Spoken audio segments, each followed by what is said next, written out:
Hi everyone! Kung nga po pala si Chelsea Maligang, welcome sa aking science vlog. Ngayon, pag-uusapan natin ang isang halaman na madalas nating nakikita sa ating mga bakuran, ang bougainvillea flower.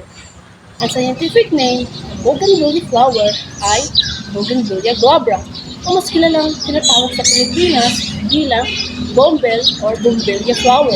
Ang bougainvillea ay isang gumagapang at namumulaklak na halaman. Makikita natin ito sa mga bakod, hardin at mga pampublikong lugar. Ang tunay na bulaklak nito ay maliit at puti.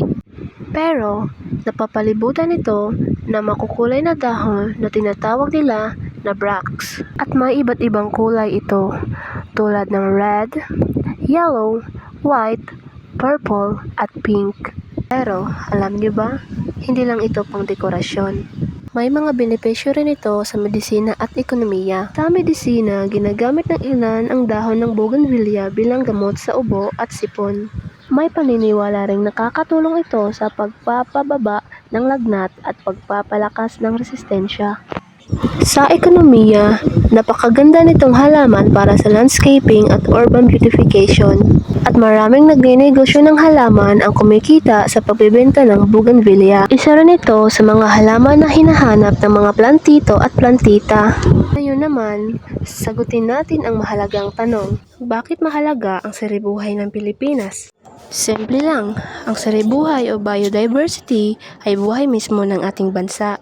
Ito ang nagbibigay sa atin ng pagkain, gamot, malinis na hangin at tubig.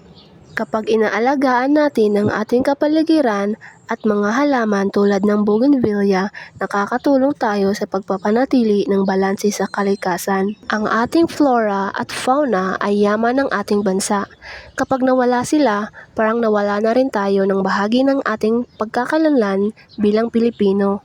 Kaya, huwag natin baliwalain ang mga simpleng halaman na nakatanim sa ating paligid. Ang bougainvillea ay patunay na kahit ang mga karaniwang tanim ay may dakilang silbi sa ating buhay at kalikasan.